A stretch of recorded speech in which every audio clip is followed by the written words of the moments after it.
And I'll actually watch them when they decide to tap in, start to kind of rehearse what they're trying to say because they know they have a designated time when they get to speak. And they know that I have already told the room that the people who have not had a chance to go yet are going to be prioritized. They're going to be the ones that are queued next. Hi there, I'm Annalisa from the team behind Parlay, and I met with Charlotte about how she runs verbal roundtable discussions with her grade 8 students to practice their discussion skills. Check it out. So I teach 8th grade English, 5 sections of it all day, every day. I came across Parlay initially a couple years ago. I think one of my friends who I had gone to school with was using it in her classroom, and I kind of filed it away like, oh, that's interesting. And then last year when we came back in person after a year of distance learning, one of the things that I noticed right off the bat was that my students did not have the discussion skills that they needed compared to where I had seen them in previous years. I would say the entire first semester, really, kids were not talking to each other. They just did not know how to instigate that at all. And you would tell them to talk and you would give them sentence stems and they would just stare at each other. And so really trying to break that ice was something that became a priority. And so I stumbled across Parlay again, and I brought it up to my team last year and decided to pilot it last year. And then a couple of us decided to purchase the full version this year to be able to use it more often, have the kids be able to see the progress. So where in your unit planning or where in the sequence of your general instruction do you fit discussions in, and why do you do it that way? So this year I used it almost entirely with novel studies, and that would be for either smaller group discussions, or at the end of the year we were doing full group discussions with potentially 34 kids in a circle with each other all talking. At the beginning of the year it would be between 10 and 15 students in a circle together, discussing various characters of the book that we were reading, and they were all just assigned the same character, and that's how that they were holding those discussions. And then by the end of the year I was doing the entire class, and they would all sit together. They had discussion questions that they had already practiced in small groups with each other, and then they were just bringing it to the full circle, because my biggest thing as an 8th grade teacher is I need to prepare them for high school. I know that that was a big thing when I was in high school, was that we would sit sometimes in an unannounced discussion in a circle and need to be able to hold the conversation for the entire period. And so that's what I was having them practice. So you said you start with smaller groups and then towards the end of the year you get to a bigger group. Is that right? Yeah. Yeah. Okay. And for those, how are you preparing students, or how are they preparing for the discussion? Do they get questions ahead of time, or are they preparing their own questions? Do they simply just read the chapter of the book? What's your protocol with that?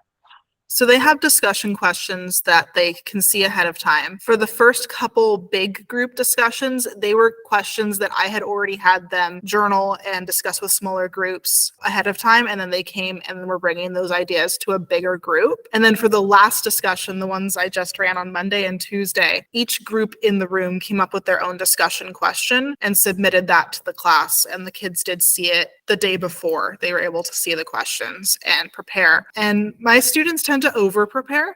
Like, they will have paragraphs and paragraphs on their notepad, and then I'll watch them in the discussion and they are adding to it the entire time. And so they really rely on having those things ahead of time. But then another thing we were practicing was adjusting what you're saying based off of what you're hearing from other people in the room. And they were starting to move better towards that the more times we practiced it. Right. So you're getting students that are, prepared with all their ideas and they want to share those, but maybe not so much connecting the ideas. Is that right? Mm-hmm. Like at the beginning, they will all be basically saying the exact same thing because they all just want to get their ideas out. But then as the discussion goes, especially the ones I ran earlier this week were on block schedule, and all of my classes managed to hold the discussion for an hour and 20 minutes, which I was actually shocked by. And I still had students upset when the discussion ended, where they felt like they still had more to say. Pretty much all of them, they'll hit a point where someone says something, and then you'll just see 8 challenges pop up immediately.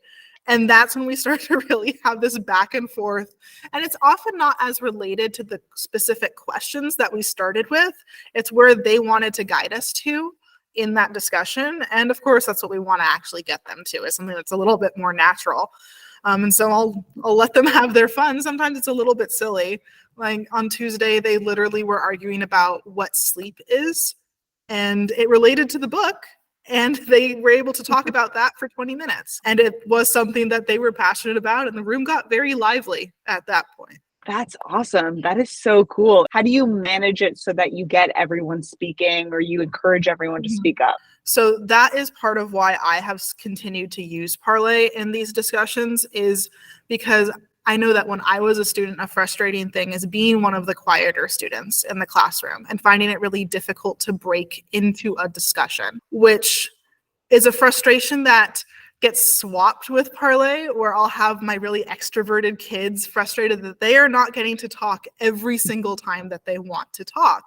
And we talk about it and they are like, oh, I didn't realize that other people wanted to talk until I saw that 19 other people were tapped in, and I would just have talked if I could have. The past 2 days when I ran it, out of 154 students, I only had 2 that didn't participate in the discussion.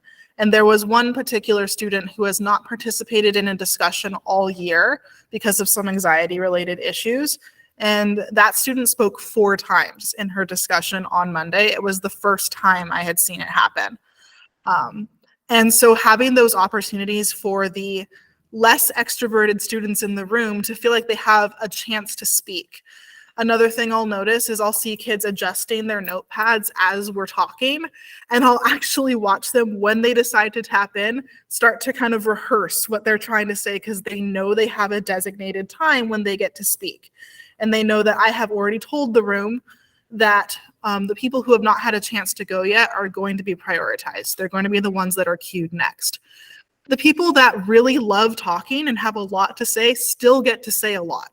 And they kind of compete for whoever had the most amount of time in the discussion. But it allows the people that we don't normally hear from to have a chance and to know that they're not going to get talked over and back off when it's their time to speak. People will know it's their time to speak and they'll actually listen to them. Do you ever have to pause and remind students of certain things in the discussion, or do you kind of just sit back and let it go? My goal is that I am not going to be speaking at all for the entire time that they are discussing. And that is how it has generally gone. At the beginning of the year, there were a couple times where I had to be like, okay, we're ready to move on to the next question, because the kids were just stalling and they didn't know how to move on the conversation themselves. But especially in the larger group, when there's 34 kids in the room, they can handle it themselves. All I'm doing is moderating and making sure that there's more equity for who is speaking when. And that's my main role. And where the conversation goes is where it goes. Of course, occasionally I might have to jump in and redirect if it's going potentially a little nasty in the challenges. That happens occasionally with some 8th grade boys. But other than that, I don't speak during their discussions. Do you ever hear any interesting feedback from students about the dynamics of the discussion and how it's going on? I mean, the most things I hear are obviously from like the loud students who are like, well, I wanted to talk this. I waited for so long, but eventually they start to self-reflect and they're like, well, okay, but there were 19 other people that wanted to talk. And I did also get to talk 6 or 7 times. So we start to get a little bit more self-awareness. What I hear from the other side of the students is just that discussions tend to make them really nervous, and that is something that goes away when they feel like they actually have an opportunity to speak, when they're not having to also fight to get into the discussion. And that is why I keep doing it. Is because it's benefiting the students that are quieter. I mostly just use the verbal roundtables and run them very similarly. Each time I put out the questions, I poll them to see which question they want to start with. They pretty much always want to start with whatever the first question was, but that's because what they prepared for the most. Those are the features that I use the most often, mostly focusing on making sure that the conversation is able to flow and that the students know how to use the tools. And they adapted to it extremely quickly. They know how to, the instant that they saw they had a notepad, they knew what to do. They figured out how to tap in really quickly. I like that it's recently been updated so that they can change their type of tap in. I know that originally they had to tap back out if they wanted to change it. And I noticed them start to do that when they were changing their responses. So that was really positive.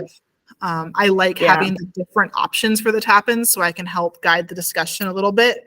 If I see a bunch of people want to challenge, then maybe they need to go to the front because they're going to respond to whatever was just said. I mean, I've noticed a lot of improvement. We did just in the past unit, we did 3 verbal roundtables, full class in every single class. There was noticeable improvement by the end. And kids were telling me that they felt like they could handle it when they saw it again. So that's all I really care about, is that they feel like they're good.